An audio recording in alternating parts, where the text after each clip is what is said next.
Привіт, друзі! Ви на каналі Fishing 88. І сьогодні ми зануримось у світ однієї з найвідоміших прісноводних риб – це короб. Підпишись, натисни лайк і поїхали! Перший факт. Біологія. Довжина тіла коропа до 1 метра. Жива маса може сягати понад 20 кг. Тіло товсте, спина широка. Плавці від світло-коричневого та червоного до чорного кольору. Луска може бути різних розмірів та кольору. Є різновиди лише частково вкриті лускою або зовсім без луски. Короб досягає статевої зрілості на 3-5 році життя. Нерест у травні за температури води плюс 17 градусів. Плодючість сягає понад 800 тисяч ікринок. Другий факт. Всесвітня риба. Хоча короб походить з Азії, сьогодні він поширений по всьому світу.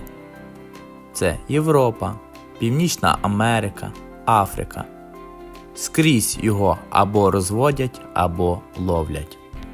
Однак, якщо у Східній Європі та Азії коропа цінують за смакові та поживні властивості його м'яса, то в Західній Європі, США, Австралії коропа вважають за сміттєву рибу.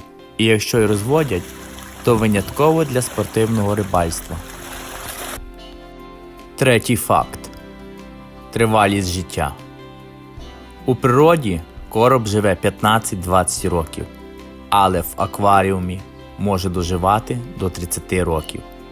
У Європі трапляються екземпляри віком понад 40 років. Четвертий факт. Промислове та господарське значення короба. Ця риба вже десятиліттями залишається основою промислового вирощування у багатьох країнах, зокрема й в Україні. Короб швидко росте.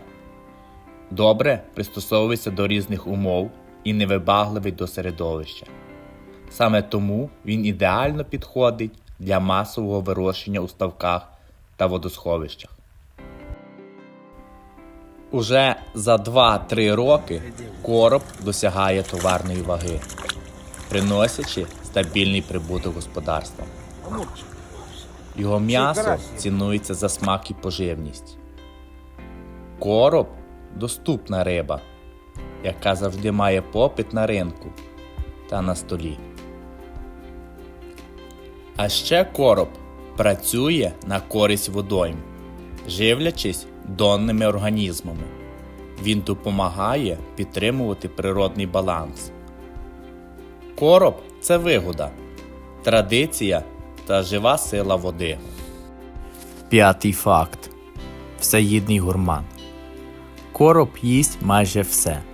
Це зоопланктон, водорості, личинки, хробаки і навіть кукурудзу та бойли від рибалок. Він змішує ґрунт, щоб відшукати їжу. Шостий факт. Витривалість. Короб може виживати у дуже різних умовах. І в теплій, і в холодній воді. Навіть у водоймах із низьким вмістом кисню. Ці риби також витримують високий рівень забрудненості. І це є однією з причин такого широкого ареалу. Сьомий факт. Рекордний короб. Найбільший зафіксований короб важив понад 50 кг. Це як середній школяр. Це справжній водний велетень. Зазвичай коропи мають вагу від 2 до 7 кг. Але в хороших умовах ростуть дуже швидко. Восьмий факт. Інтелект. Коропи дуже обережні. Вони швидко вчаться уникати гачків і реагують на зміни в середовищі.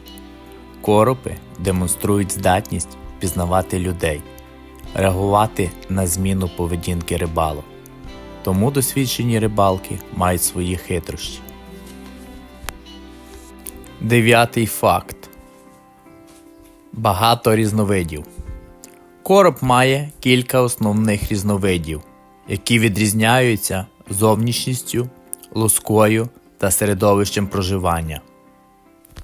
Звичайний лускатий короб – це найпоширеніший вид. Його тіло повністю покрите рівномірною лускою. Він невибагливий до умов проживання та активно розводиться у ставках і річках. Дзеркальний короб. Його легко впізнати за великими окремими лусками, які розташовані хаотично або лише вздовж бокової лінії. Такий короб часто вирощується на фермах завдяки швидкому росту. Голий або шкірястий короб. У нього майже повністю відсутня луска, шкіра гладка, а тіло м'ясисте.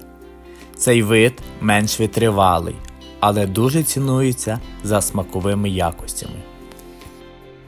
Кої або декоративний короб – це яскрава, декоративна форма коропа, популярна в Японії.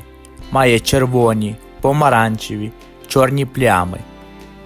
Використовується не для їжі, а для прикраси водойм і садів. Дикий сазан – це предок сучасного культурного коропа. Має витягнуте тіло й темнішу забарвленість. Живе у річках і озерах. Добре пристосований до природного середовища. Усі ці види мають свої особливості, але одне залишається спільним. Короб завжди був і залишається однією з найулюбленіших риб серед рибалок завдяки своїй силі, розмірам і хитрості. П'ятий факт – ловля коропа. Короб є однією з найпривабливіших риб для аматорського та спортивного рибальства. Його цінують за силу, розум і боротьбу під час виважування. Але впіймати коропа – це справа не така вже й проста. Снасті для ловлі коропа мають бути особливо міцними, але й тонкими. Ловлять коропа на злакові – це горох, кукурудзу, картоплю, бойли та тваринні наживки – черв'як, виповзок або на штучні насадки. Головне – це терпіння і точність закидів. Закидай в одне місце, годуй регулярно і не поспішай.